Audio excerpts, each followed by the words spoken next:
Fear.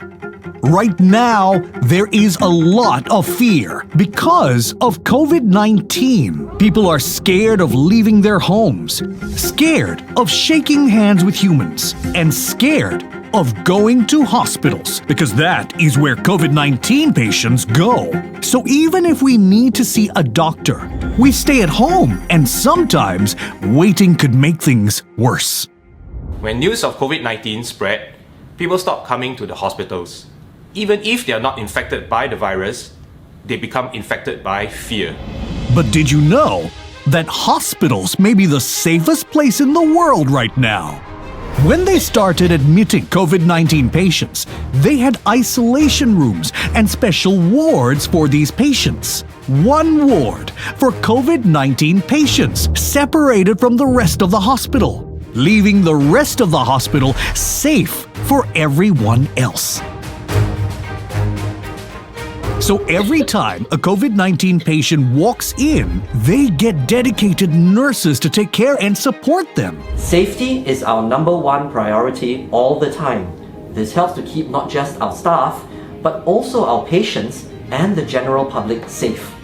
They have doctors that specialize in infectious diseases, separate security 24/7, separate disposable cutlery, and even separate air ventilation systems to make sure even air doesn't go to other parts of the hospital.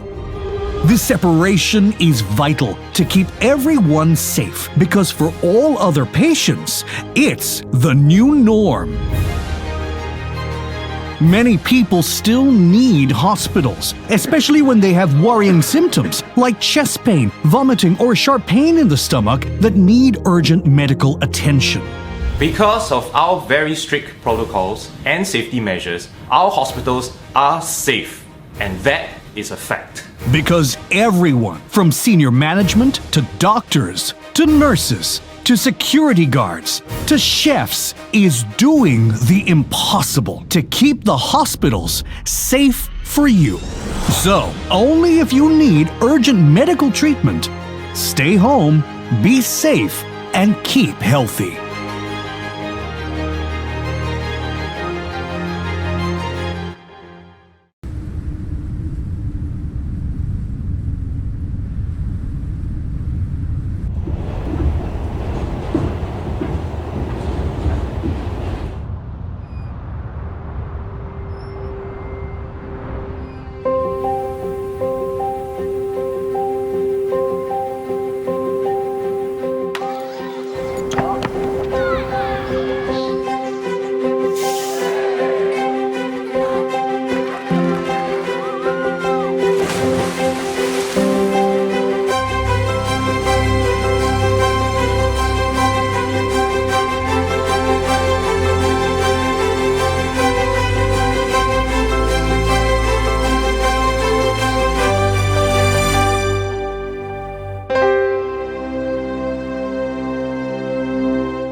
Health insurance is complicated, so let us simplify it for you. This is a plate of delicious fried rice. It's like the basic health insurance that we all enjoy. It can protect you when you fall ill and get hospitalized, and helps you save money. But what if you had the choice to upsize it?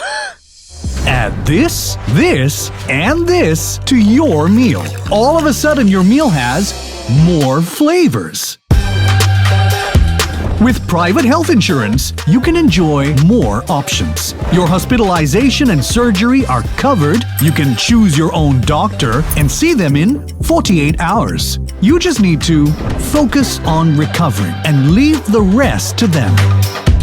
Healthcare isn't supposed to be confusing. It's supposed to help you.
Welcome to the second session of the Mount Elizabeth Hospital's Annual Medical Seminar 2020. This is jointly organized by Mount Elizabeth Hospital and Mount Elizabeth Novena Hospital. Hi, my name is Charlene, your host for today. This virtual event, it is our very first virtual event that is done over 4 lunchtime webinars featuring over 9 leading medical experts from all around the region, and they'll be touching on the topics that is relating to the new norm of moving forward in healthcare. And today we have a lot of GPs, specialists, as well as medical professionals who are tuning in from all around the region. A good day to all of you. Now, if you missed out on our very first session, you can rewatch this via our event website. And for our doctors who are clocking in the CME points, you may like to register with your MCR number. Next, also would like to share with you this important information about Q&R. Before we start, some reminders on what to do. On the bottom right of the screen, there is a Q&A button that will be clicked on to call out the questions. So click on this bar and simply pen down your questions. So once the question is approved, it will appear under the live questions list. You may like to close the Q&A overlay once you're done, and you can call it out again should you have more questions. Next, this live webinar is also accessible via our Mount Elizabeth Hospital's YouTube channel. Gentle reminder for doctors to log in via the event website for your CME points. For our viewers on the YouTube channel, you could also put in your questions via the comment box. If you're posting on social media, do tag us and hashtag MEAMS2020. Now, if you encounter any technical difficulties, please contact us. Our crew on standby will be here to assist you. At the end of the session, please help us by filling out the feedback form. Your suggestion and feedback will help us to improve all our future events. Next, we'd also like to give a big shout out to all our sponsors. Platinum sponsors, Teddyflex and Pfizer. Gold sponsor, Sandoz. And silver sponsors, Boehringer Ingelheim and GSK. Next, I would like to invite Dr. Lim Chun Pin, who's a cardiologist at Mount Elizabeth Hospitals. And he has a subspecialty in heart failure as well as echocardiography. Let us now welcome Dr. Lim to address us. Thank you, Charlene. And good afternoon, friends and colleagues. Thank you for joining us this afternoon for today's webinar. And it is my privilege to be here to share with you some pointers on what you and I as physicians can do to help prevent sudden cardiac death in our patients before they embark in a new exercise routine.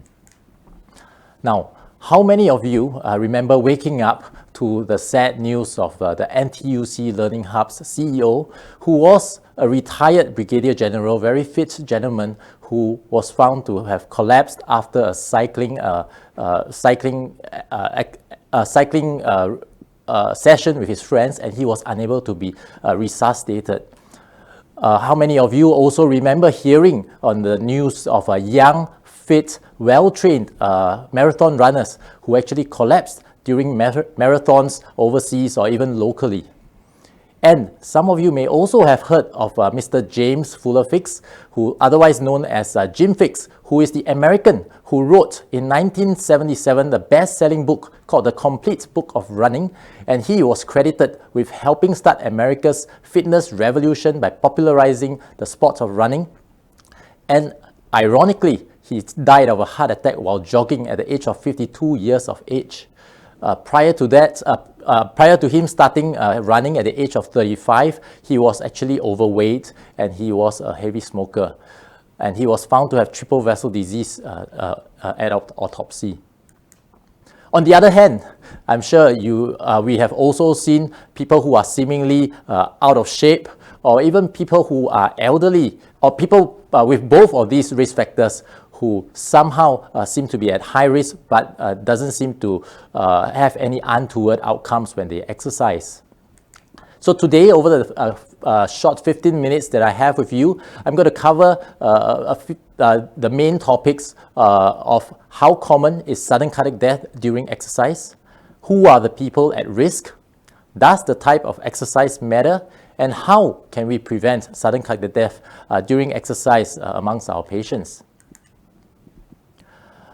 Now, exercise and physical activity is well known to reduce cardiovascular as well as overall mortality in our patients, and it is a very integral part of many of cardiovascular treatment for our patients. In this age where there's a increasing prevalence of obesity and cardiovascular risk factors, where sedentary lifestyle is becoming more and more common, it has become more and more crucial for us to advocate regular exercises amongst our patients. The general recommendations that we give to our patients or to the general population is they should engage in at least 150 minutes per week of moderate intensity exercises, or 75 minutes per week of vigorous intensity aerobic exercise in all healthy adults. And these should be spread over multiple sessions of exercise throughout the week. There are many benefits that we have found in many studies regarding exercise, and we know that exercise actually helps to lower cardiovascular and all-cause mortality, lower cardiovascular disease rates, even reduce the prevalence of malignancies, especially in breast and colon cancers. It also helps patients lose weight, reduce blood pressure, and improve glucose tolerance and insulin sensitivity, as well as improve the lipid profile and physical fitness. On the other hand, there are also complications that may arise from too much exercise or carelessness during exercise, such as musculoskeletal injuries, as well as there is a risk of triggering exercise-related cardiovascular complications. Now, there is the data that we have up till now is mainly done in seasoned athletes, elite athletes who are participating in a high level of competition. Even then, this data is very scarce, and there is actually a wide range of incidents of sudden cardiac death that has been reported. Generally, the range of the incidence of sudden cardiac death in competitive athletes range from 1 in 1 million to up to 1 in 50,000 per year. The reason for this big gap or big range of reported incidents is because, number one, reporting of sudden cardiac death in athletes is not mandatory and may be underreported. There is also, there may be a difference in terms of the definitions of sudden cardiac death or sudden cardiac arrest in these studies, and also there's a heterogeneous population that's reported. Therefore, we do not have, there is a range reported. Now, we do know that 56 to 80% of sudden cardiac arrests in young athletes occur during exercise, and the remaining events actually occur between 1 to up to 24 hours after the exercise episode.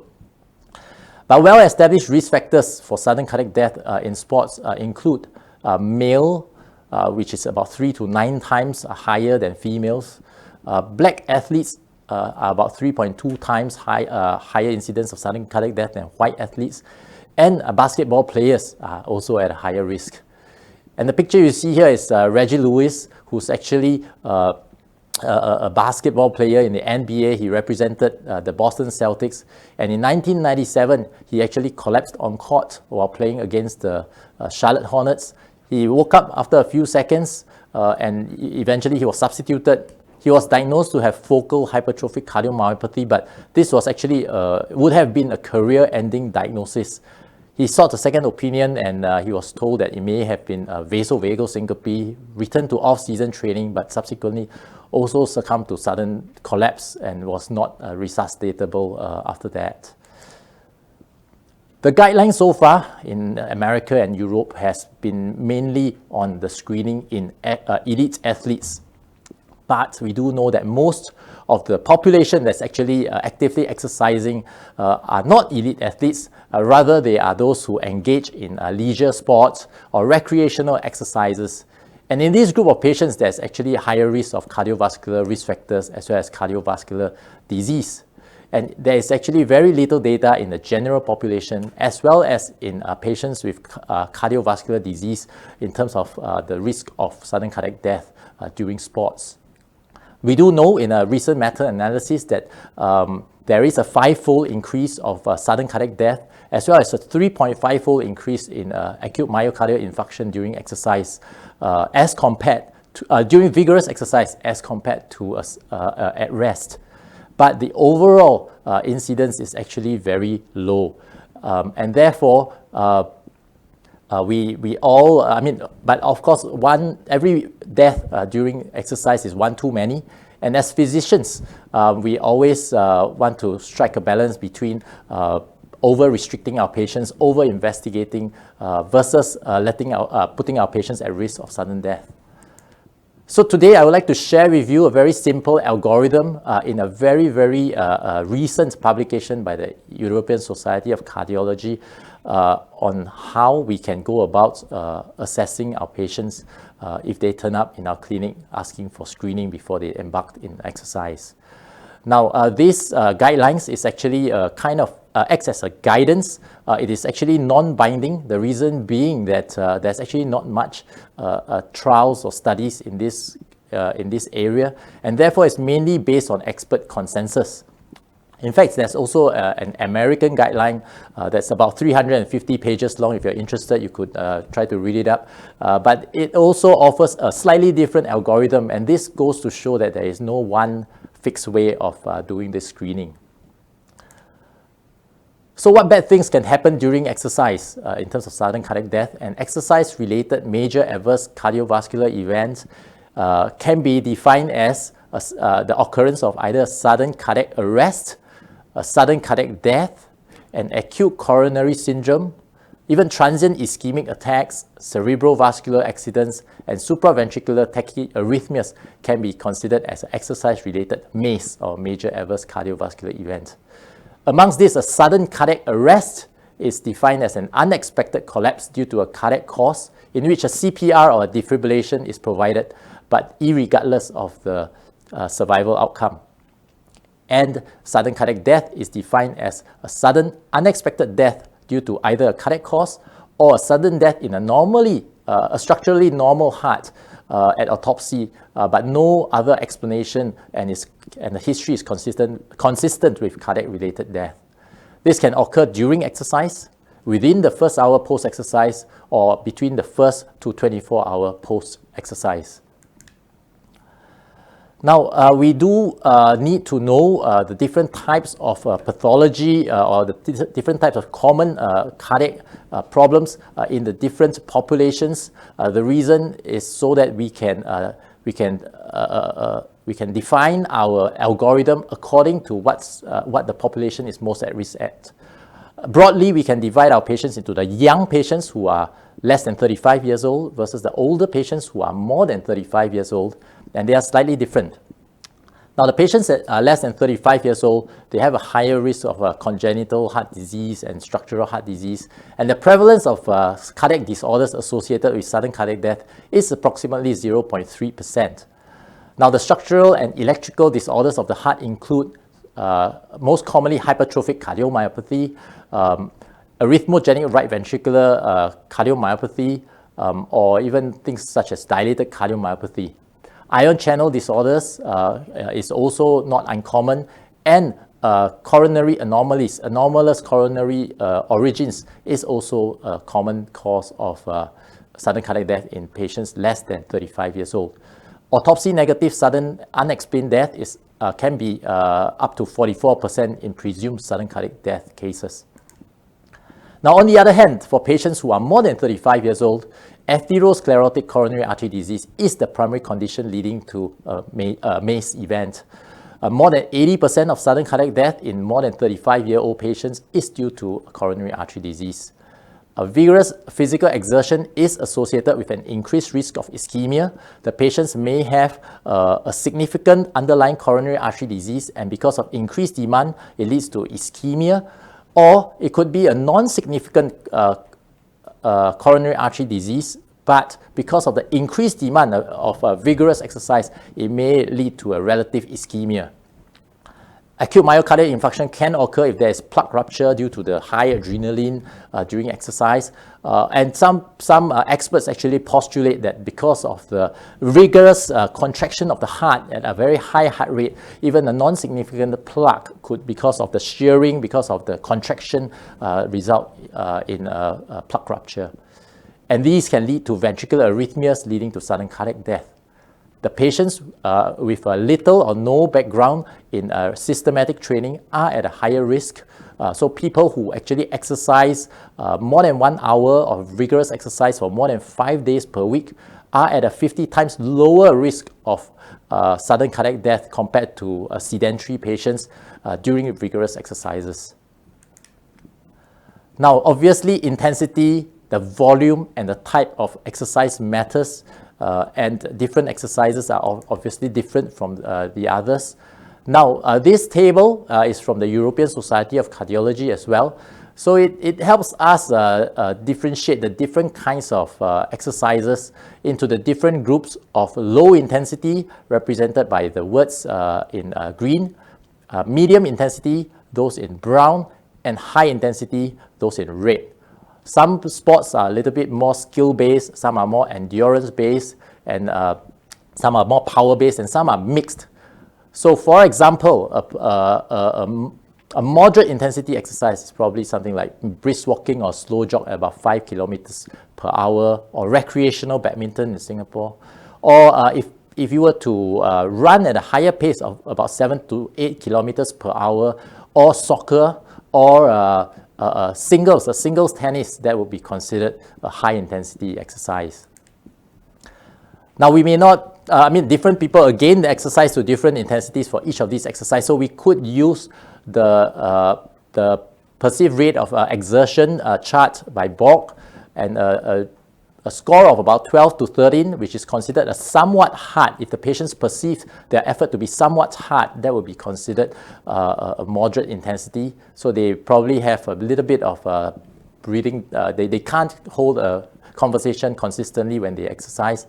And and if they were monitoring the heart rate, a heart rate of about 55% to 75% of their maximal predicted heart rate would be considered moderate intensity exercise. Now, how do we go about preventing sudden cardiac death during exercise? One of the recommended questionnaires for the population prior to them starting an exercise would be called the PAR-Q survey. This is a preparedness for physical activity readiness questionnaire that all patients should ask themselves before they start on an exercise. And as you would see, these questions are listed here. They are quite obvious. So if the patient has chest pain or any cardiac symptoms or joint problems, they should see a doctor prior to initiating an exercise. Now, what can we do as doctors when they turn up? We should do a physical and physical examination, as well as take a history. We should assess their overall risk. Then we should do an electrocardiogram for the patients. And if these are abnormal or there's a high-risk patient, we should consider further testing in terms of echocardiogram, exercise testing, or a CT coronary angiogram. Now, in terms of cardiovascular risk factor, things we should look at include hyperlipidemia, hypertension, diabetes, and even chronic kidney disease is a risk for underlying cardiovascular disease. If they have cardiac symptoms like chest pain, dizziness, palpitations, really, then this is not the group that we are really talking about today. We are talking about asymptomatic patients. And if they have any of these symptoms, red flags should, it's a red flag, and we should really go do further testing for these patients. If they have family history of sudden cardiac death, ischemic heart disease, premature ischemic heart disease, that should raise a red flag as well. And of course, physical examination for cardiovascular disease or familial hyperlipidemia should prompt us to be more careful with this group of patients. Then we can assess their overall risk by using a risk score calculation. This is just an example from the European Society of Cardiology, using whether they are smokers, their blood pressure readings, their total cholesterol readings, as well as their age. And then we score them according to what's the risk of cardiovascular disease over the next 10 years. This is for the Europeans, and it has got to be a bit population-based. We unfortunately do not have a recommendation locally, but you can possibly use the 10-year coronary artery disease risk score that you can find in the lipid guidelines in 2016 for our local population. Then we divide them into either a very high-risk group, which includes the patients with documented atherosclerotic disease, diabetes with target organ damage, severe kidney disease, or a 10-year risk score of more than 10%, or a familial hyperlipidemia with atherosclerotic disease, and this would form the very high-risk group. High-risk patients include those with markedly elevated single risk factors, patients with familial hyperlipidemia, diabetes with more than 10 years duration, or moderate CKD. Now, young patients with short diabetes duration, the risk score between 1 to 5% is considered moderate, and those with less than 1% for 10-year risk is considered low risk. Now, if they are considered moderate to or low risk patients, then really they can continue with anything, including competitive sports, without further testing. For sedentary patients or individuals at high risk, or very high risk, but engaging in only low intensity exercises, they can also carry on without further tests. Now, for very high risk and high risk patients, we then consider doing exercise testing for asymptomatic patients, but if they are at high risk. But the problem is that exercise testing, there is a low positive predictive value and high number of false positives, so we do need to take this into consideration. So we shouldn't do it for everybody, but we can consider them in this subgroup of patients. We should consider doing a maximal effort exercise testing when they turn up to assess their symptoms, look for ischemia, blood pressure response, as well as whether there's inducible arrhythmias. And we should not routinely do a CT coronary angiogram for all our patients if they are asymptomatic. But certainly if they are very high risk, if they have abnormal exercise tests, and if you really feel that there's something that may be wrong, or these patients are really likely to have an underlying coronary artery disease, you can consider a coronary CT. Now, we can then divide. This is a nice, simple algorithm. And as you can see, we can divide them into a low-risk group of patients versus a high-risk group of patients. The low-risk group of patients, as you can see, there's no further investigations, no restrictions needed. For the high-risk patients with more than one cardiovascular disease risk factor, we can then decide, the next step is to decide how intense physical activity they intend to participate in. If it's a low or intermediate kind of a physical activity, you don't need to test them any further. But if they intend to do a high intensity or very high intensity exercise, we should go on to check them further using the medical history, physical examination, and ECG. And then if it's abnormal, we should do further testing. Now, with regards to obese patients, we should consider doing a cardiovascular assessment for these patients because of the high risk of associated comorbidities. But if they do pass the test, they should not have any restrictions to exercise. Patients with uncontrolled hypertension should probably withhold maximal exercise as well as rigorous exercise until their blood pressure is controlled. Now, how about old patients or older patients, more than 65 years old? It is also safe. We shouldn't restrict them from moderate intensity exercises. The general recommendation for the general population should also apply to them.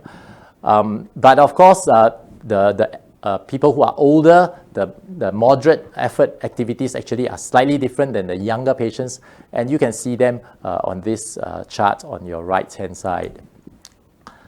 Now, patients with established coronary artery disease or chronic coronary syndrome or symptomatic, they really should be evaluated further by a cardiologist before they start on intensive physical exertions. because then we have to assess whether they have got underlying ischemia. They may need to have their EF assessed before we allow them to do further exercise. So in summary, I'd like to say that the screening strategies, they must be tailored according to the target population and the specific disorders that are highest risk in this population. A quick summary is that the low to moderate risk patients, they can proceed with exercise, even intense exercise, without further evaluation. For those who are doing low to moderate intensity sports, you can also proceed without further evaluation. If they are high or very high risk individuals planned for high intensity or competitive sports, then really this is the high risk group and we should further test them. At the end of the day, all this testing is not 100% prevention of sudden cardiac death. So really this is a shared decision making, and we should discuss this with our patients about the possible pitfalls of a false negative or false positive test before advising them on further tests. So with that, I'd like to thank you for your attention. Thank you. Thank you so much, Dr. Lim, for the excellent sharing as well as the insightful presentation. And of course, next up, we have Dr. Tan, who's going to speak to us on the chronic obstructive pulmonary disease. And right after him, we'll have a panel discussion. This is led by Dr. Goh Pintin, our cardiologist. So right next, as we mentioned, Dr. Tan Ait Hao is a specialist in respiratory medicine and intensive care medicine at Mount Elizabeth Hospital. His special interests are endobronchial ultrasound, pleural diseases, extracorporeal life support, and critical care ultrasound. Handing over to you, Dr. Tan. Hi, good afternoon, colleagues and friends. Thank you for taking time off to attend this talk, and thanks to Mount Elizabeth for organizing this seminar and inviting me for this talk. So today we shall have a quick overview of how we manage COPD in 2021. And for those people who do follow COPD guidelines, Go COPD just released its reiteration recently a few weeks ago. So quickly, we'll go through a few big topics. So how do you define COPD? And then broad overview of how we manage chronic stable COPD. So definition, COPD is defined by persistent respiratory symptoms and airflow limitation, and that is due to airway and or alveolar abnormalities. It must have exposure to noxious particle or gases.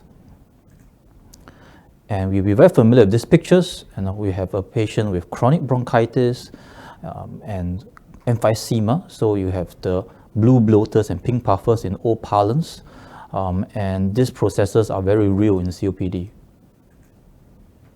So for diagnosis of COPD, as we said before in the definition, you need to have symptoms, chronic symptoms, and you must have exposure to risk factors.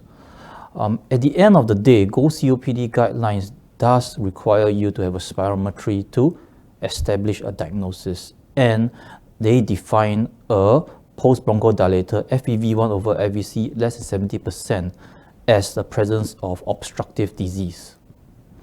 And just as an example of a normal spirometry, okay, this is normal values, and an example of an abnormal spirometry. All right, and here you can see clearly your FEV1 over FVC ratio is 39% outlined in red, and how we define severity is by the FEV1 percentage predicted. You can also see on your bottom left corner the flow volume loop curve, where the expiratory loop looks very scalloped down. Now, in 2016 and before, Go COPD had these groups of patients, and the treatments were really based on these groups.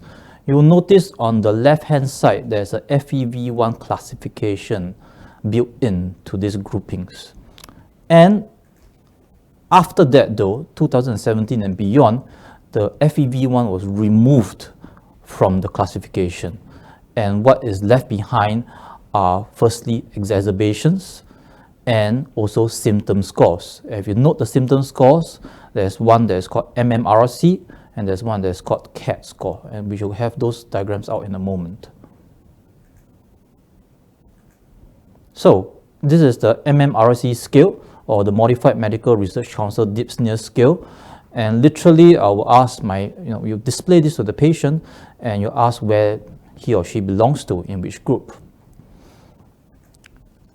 And this CAT score is a pretty comprehensive symptom score, which my patient should be filling it up outside my consult room before they come in, unaided and not with any prompting from yourself.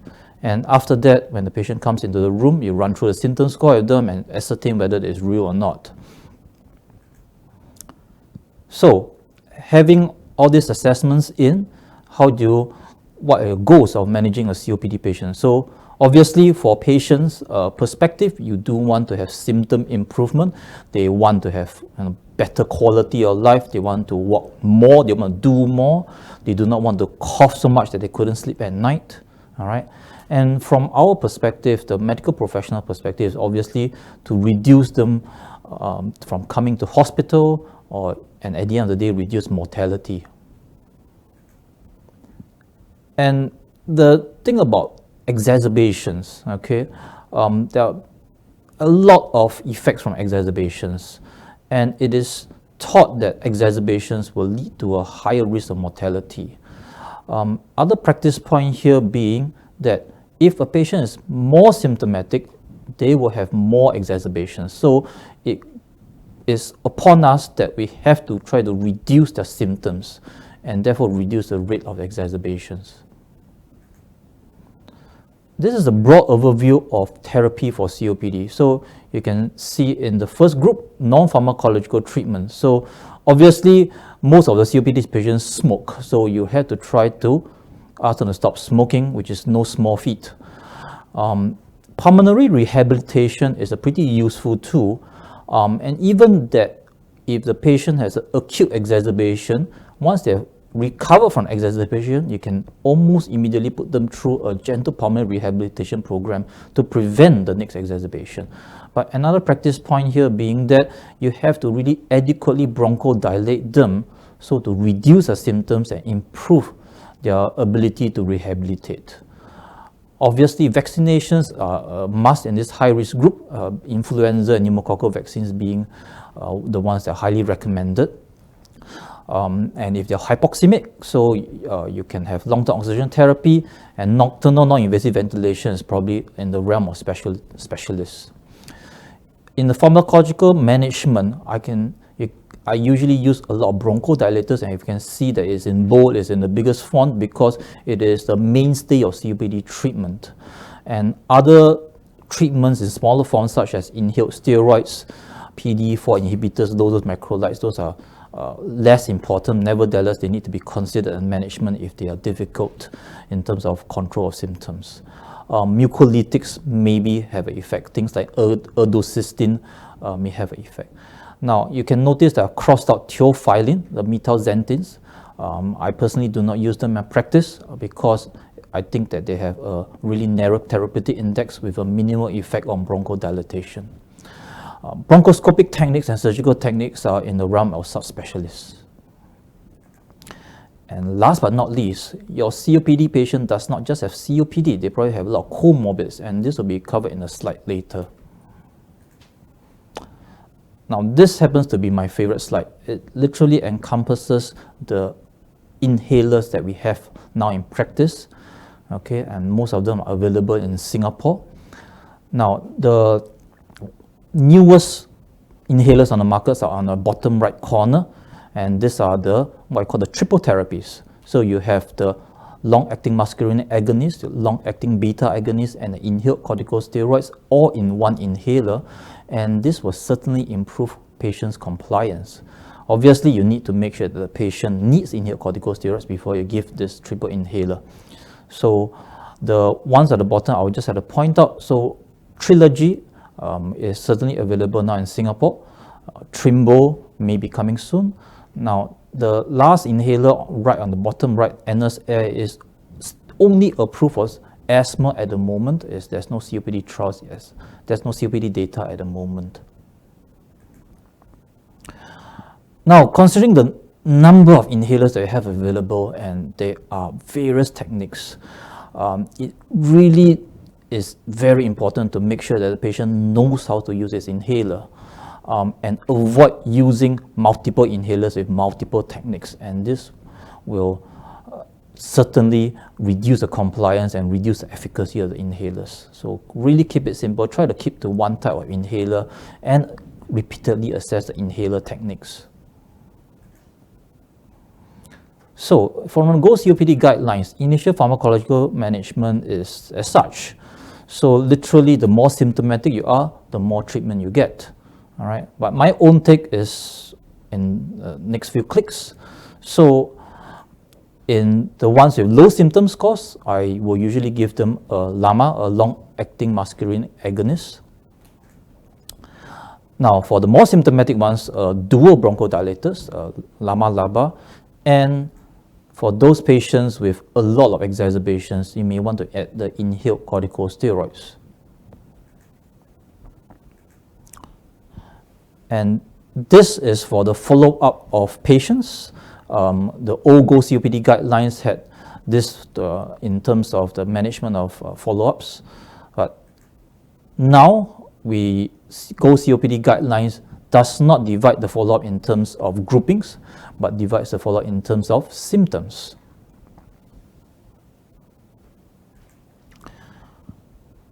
A really important slide on inhaled steroids. So the pendulum has been moving back and forth, and right now the pendulum is more in favor of personalized inhaled corticosteroids management. And you're not going to give all your COPD patients inhaled steroids. You have to really consider the risks and benefits of inhaled steroids.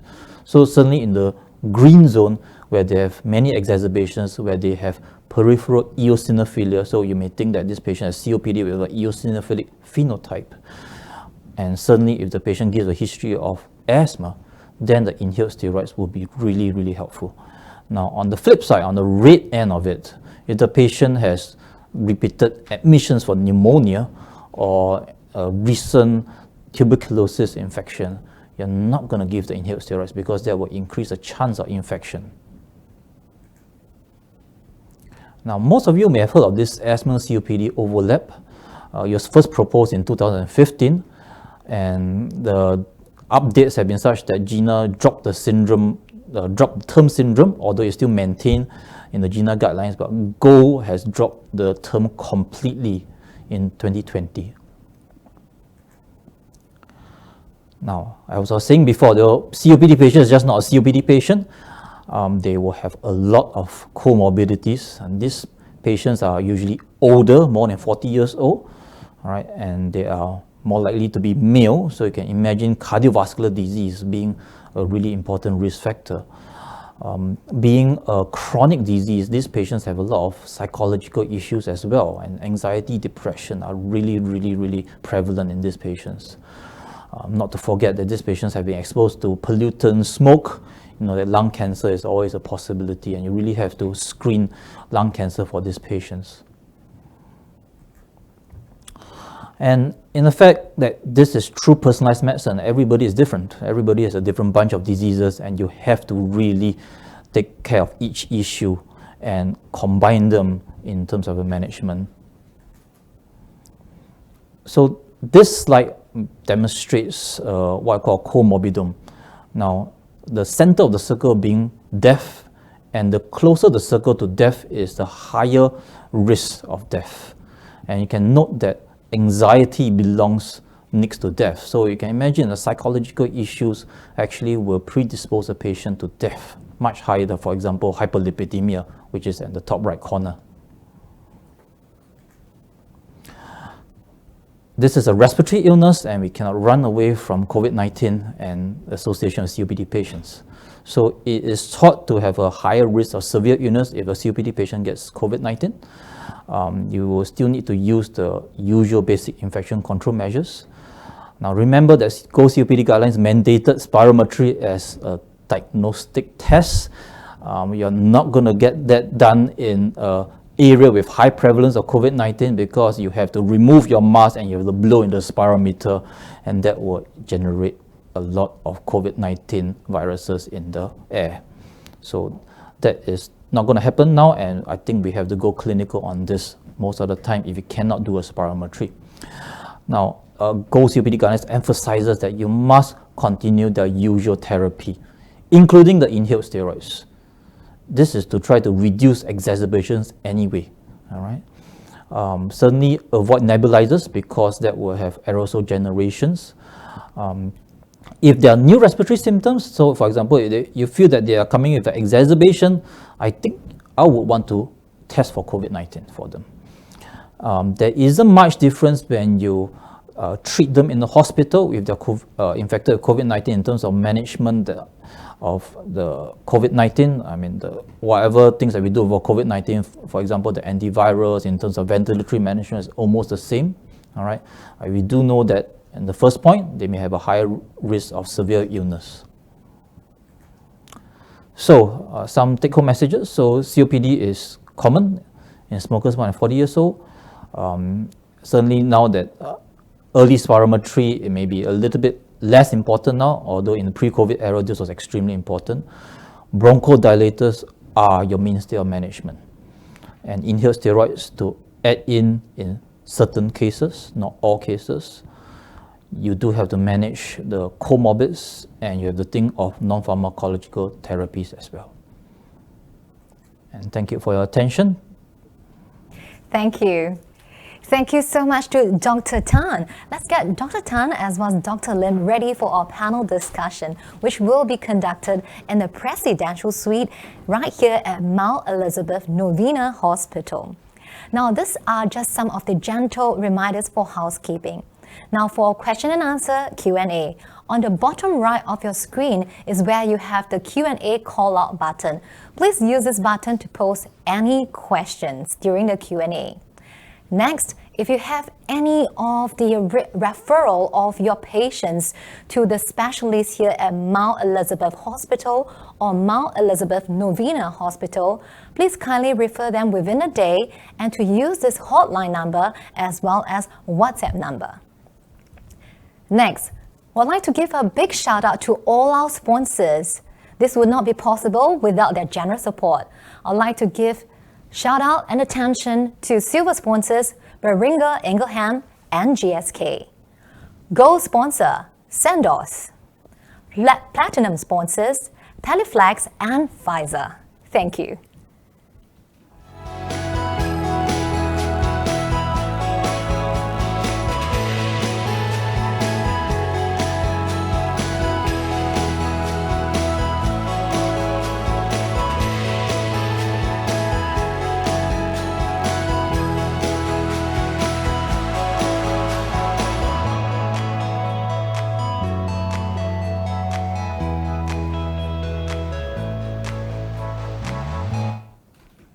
Yes, are you ready for our panel discussion? Next, I think our Dr. Tan as well as Dr. Lim and the moderator, Dr. Koh Pin Pin, cardiologist from the Mount Elizabeth Hospital, are ready for the Q&A. So let us now dive into the panel discussion. Dr. Goh, please. Yes, good afternoon, and thank you very much to both speakers for the very interesting and detailed talks. Yeah, so I would like to start the session rolling by asking Dr. Lim. I think just now you showed us some very nice slides about the kind of activities that people might want to do and how you will advise them accordingly. And I think most of the time we do get asked by our patients who want to start exercise, and we will tell them, you know, what kind of exercise could be safe for them. I think most of them do fall into the moderate intensity exercise category. So perhaps you would like to elaborate for us. How would you tell, for example, our local patient, what is moderate intensity exercise?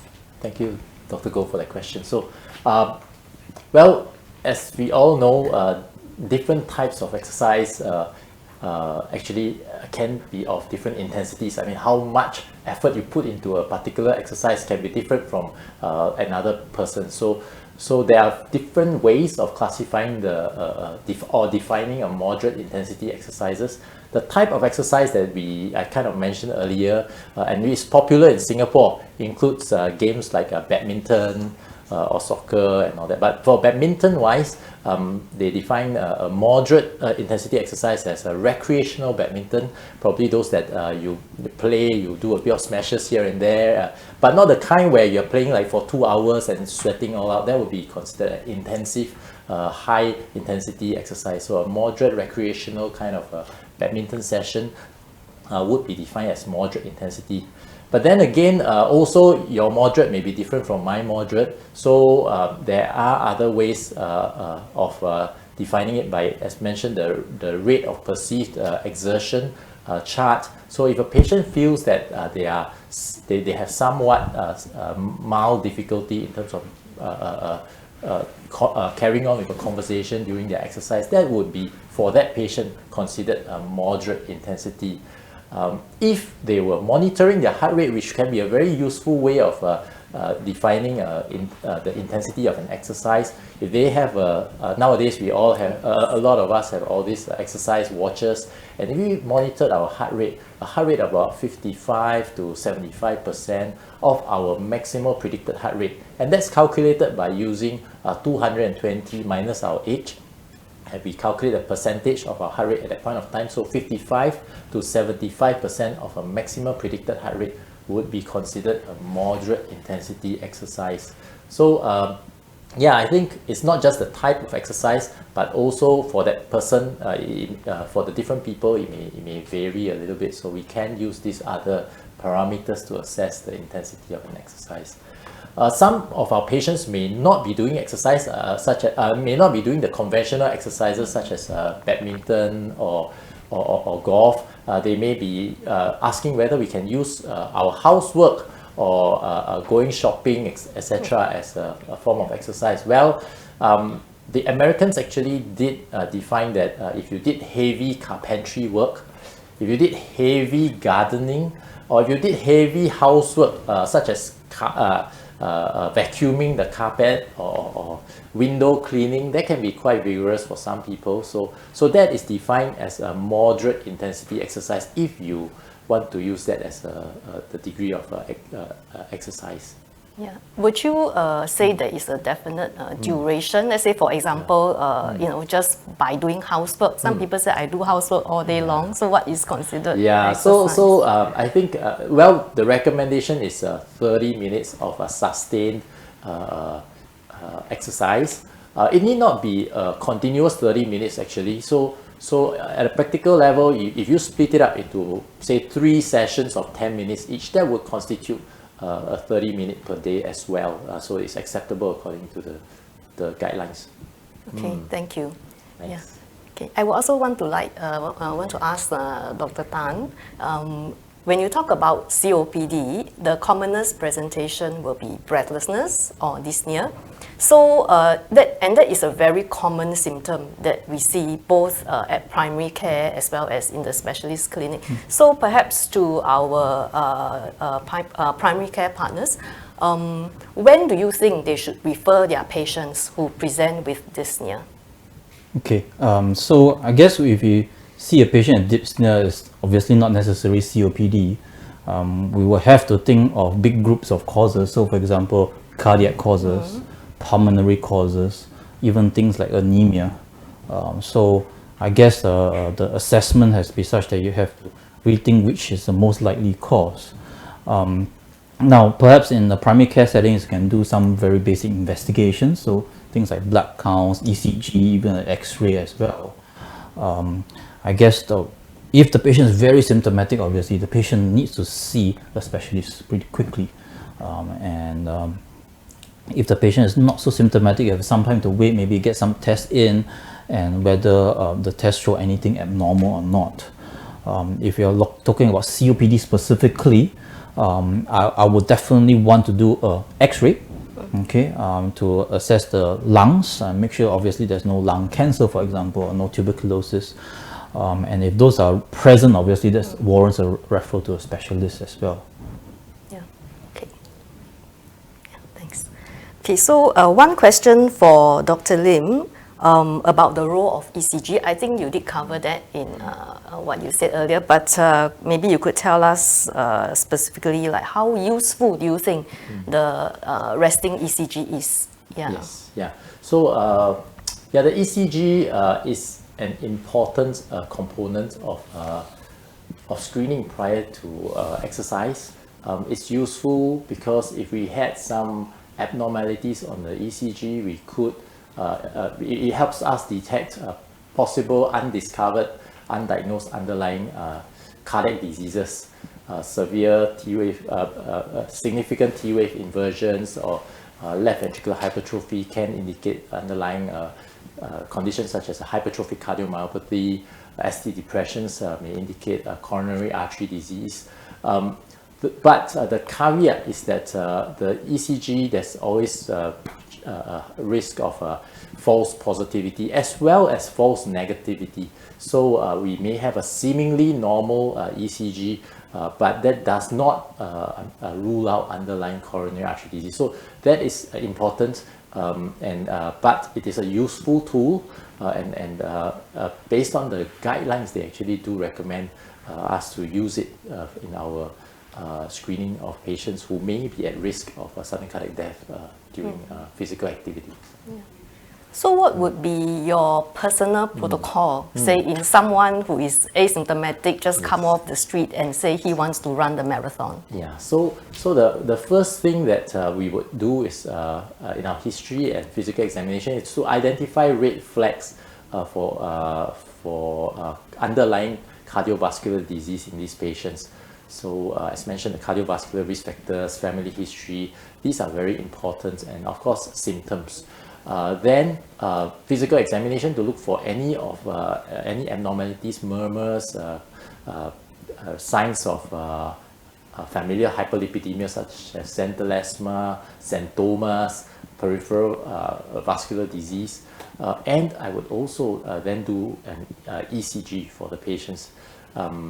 This will be useful screening, and therefore if something is amiss, then I will escalate to do further testing, such as exercise treadmill. Now, the thing about exercise treadmill is it's easily accessible, it is easy to perform and not too costly. But again, as mentioned earlier, there's a risk of false negative tests, which then can lull us into complacency as well. So the sensitivity and specificity of a treadmill stress test is generally said to be around 70%. So there is a 30% we may miss a disease, there's a 30% chance we may have a false positive test and lead to a lot of other unnecessary tests eventually. So this is a conversation that we should have with our patients when we do these tests, that we may still miss a small fraction of patients, we may overcall and they may end up needing more tests than necessary. Yeah, so it's really how the rapport between the patient and the physician. Yes, yeah. Exactly, exactly, Dr. Okay, thanks. Yeah, so back to Dr. Tan. Could you tell us in your management of COPD, how important is allergy?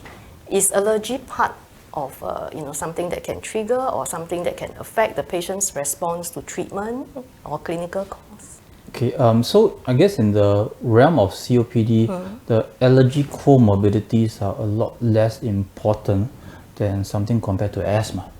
Yeah, so unless the patient has concomitant asthma, certainly this allergy or sensitization will be a quite important topic to explore with the patient to have adequate control of their disease. Now, there's a sub-point will be such that if the patient has peripheral eosinophilia, as we were mentioning earlier, that's a little bit different. So in COPD patients with eosinophilia, we will tend to give them inhaled steroids, but it doesn't necessarily mean they're allergic to something. Yeah. Okay, so is food allergy common, for example? So food allergy and even in asthma is very uncommon. Very uncommon. Very uncommon. Yeah. So not to say COPD, I think that we've never ever described that. Yeah. Okay. Yeah. And if you have COPD patients who are, obviously they have to be well controlled and they want to exercise, what would your advice be? Okay. So I guess if you want to be really academic about it, for example, in terms of pulmonary rehabilitation, we frequently put these patients through cardiopulmonary exercise testing, and we will see how much exercise capacity they can hit. And then when we work with the physiotherapists, they will actually graduate the exercise based on their exercise capacity. Guess for the general COPD patient, the best way would be to exercise to when they feel to dyspnea. So that's the walking part. Certainly for the stationary things, they can do things like small little weights, and that will help already in terms of the respiratory muscles training already. Okay. Yep. I think one question just came in for Dr. Lim.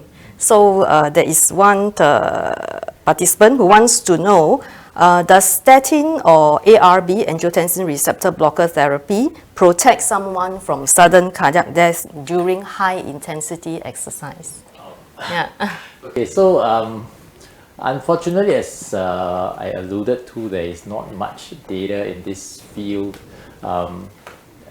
The incidence is really so low, and so it's very difficult to do trials in such a low risk population. So we don't definitely have there is no study to my knowledge on statins or ARBs in the prevention of sudden cardiac death during exercise. But certainly in the field of cardiology, in the treatment of coronary artery disease, we do recommend patients to be on statins if they do have underlying coronary artery disease. It does reduce the risk of major adverse cardiovascular events, but that's independent of the physical exercise. I mean, for ARBs, there's also no study that I know of that they actually help reduce the risk of sudden cardiac death in asymptomatic low-risk patients.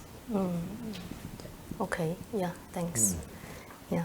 And also somebody wants to know, how should COPD patients take care of themselves in the COVID period? And maybe Dr. Tan, you can also tell us something about what you feel about the COVID vaccine in this group of people. Okay, so the first part will be easy. I mean, in terms of the usual social distancing, mask wearing, hand hygiene. I think those are pretty standard to try to take care of everybody, not only just COPD patients. I guess the difficulty here is some people may not venture out of the house, for example, and then the exercise capacity reduces. So I think that is a potential challenge. I can only say maybe when you go out, wearing the mask, going out to exercise, it also poses a challenge by itself because you have increased work of breathing when you wear the mask. So I think is try to moderate that, go out for a short while, come back, and get a little bit of exercise in. Certainly, the usual therapies needs to continue in terms of their inhalers, the bronchodilators. The challenge for a lot of countries now is if there's a very high prevalence of COVID-19, doctor's visits are going to be also something some patients will want to clearly avoid. And I think there is a thought of telemedicines to try to overcome this barrier. And the COPD patients should still get some sort of a follow-up. If it's not physical, then telemedicine may be the only way, and we have to still watch on these patients and make sure that they still feel well. Do they do spirometry at home? There's no, we can't do spirometry at home. Yeah, we can only just ask them what's the effort tolerance, how do they feel. I said CAT score should be conducted by the patients themselves. We have to do it over the phone as well. Or we can send them a link for a CAT score, fill them up, and then send it to us. A lot of patients have pulse oximeters at home, and you can also use that to check the oxygen levels. In terms of COVID vaccine, I think it's still a big unknown. I guess locally we will certainly want to looking to purchase a few versions of the COVID vaccine. If you want to say COPD patients to get priority, I think that is something that I cannot say much about. I guess it has to be depend on national policy, and I think in general terms, COPD patients need vaccinations against respiratory illness if they can. Yeah, so that's my sense of it. Okay, and one last question. COPD and heart. Yeah, anyone can answer.